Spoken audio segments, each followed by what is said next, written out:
Welcome back part 2. നമ്മളങ്ങനെ ഹത്ത heritage വില്ലേജിലെ പഴയകാല കാഴ്ചകളൊക്കെ കണ്ട് നേരെ മുന്നോട്ട് പോയിക്കൊണ്ടിരിക്കുകയാണ്. നമ്മൾ ഇനി കാണുന്നത് ഏറെ കാത്തിരുന്ന ആ ഭീമാകാരമായ കട്ടൗട്ടുകളും വാട്ടർഫാൾസും പിന്നെ നൂറ്റാണ്ടുകൾ പഴക്കമുള്ള പ്ലാന്റുകളും. ഇത് ഹത്ത ഡാമിലേക്കുള്ള എൻട്രി പോയിന്റ് കൂടിയാണ്. ഹെറിറ്റേജ് വില്ലേജിൽ നിന്ന് ഏകദേശം 3-4 മിനിറ്റ് ദൂരം മാത്രമാണ് ഈ സ്പോട്ടിലേക്കുള്ള ദൂരം. സംസാരിച്ച് തീരുന്നതിന് മുമ്പ് തന്നെ നമുക്ക് ഈ സ്പോട്ടിലേക്ക് അടുക്കുകയാണ്. ദൂരെ നിന്ന് നോക്കുമ്പോൾ തന്നെ കാണാം മലമുകളിൽ UAE നേതാക്കളുടെ ആ വമ്പൻ കട്ടൗട്ടുകൾ. വേറെ ഇവിടുത്തെ ഒരു പ്രത്യേകത എന്തെന്നാൽ ഫ്രീ പാർക്കിംഗ് സൗകര്യം ഇവിടെ ഉണ്ട് എന്നുള്ളതാണ്.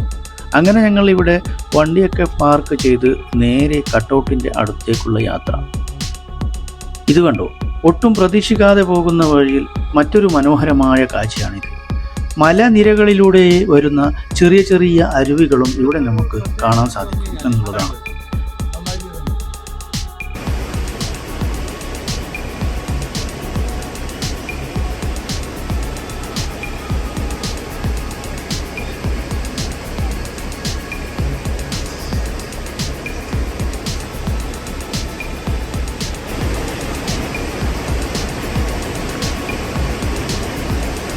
പക്ഷെ അതിനേക്കാൾ ഏറെ അത്ഭുതപ്പെടുത്തിയത് ഈ നിൽക്കുന്ന വമ്പൻ മരങ്ങളാണ്.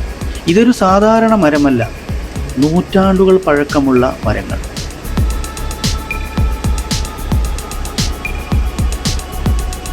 ഇവിടുത്തെ മറ്റൊരു പ്രത്യേകത എന്താണെന്ന് വെച്ചാൽ ഈ വെള്ളച്ചാട്ടത്തിൽ നിന്ന് ഒഴുകുന്ന വെള്ളം ഒട്ടും പാഴാകാതെ അത് വീണ്ടും പമ്പ് ചെയ്ത് മുകളിലെത്തിച്ച് വീണ്ടും ഉപയോഗിക്കുന്ന രീതിയിലാണ് ഇത് ചെയ്തിരിക്കുന്നത്.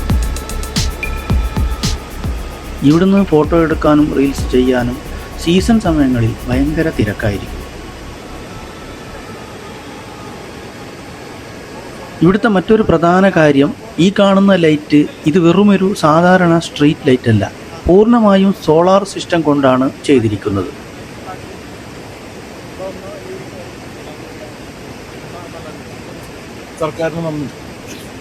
അപ്പോൾ ഫ്രണ്ട്സ്, നമ്മളങ്ങനെ ഹത്തയിലെ ഹെറിറ്റേജ് വില്ലേജിലെ മനോഹരമായ കാഴ്ചയും കണ്ട് ഷട്ടിൽ ബസ്സിൻ്റെ സ്പോട്ടിൽ എത്തിയിരിക്കുകയാണ്.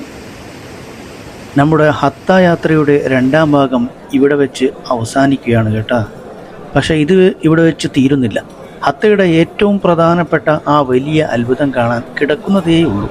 അപ്പോൾ ഈ വീഡിയോ ഇഷ്ടപ്പെട്ടാൽ തീർച്ചയായും ലൈക്ക് ചെയ്യാനും നിങ്ങളെ അഭിപ്രായം താഴെ കമൻ്റായും അറിയിക്കാൻ മറക്കരുത്.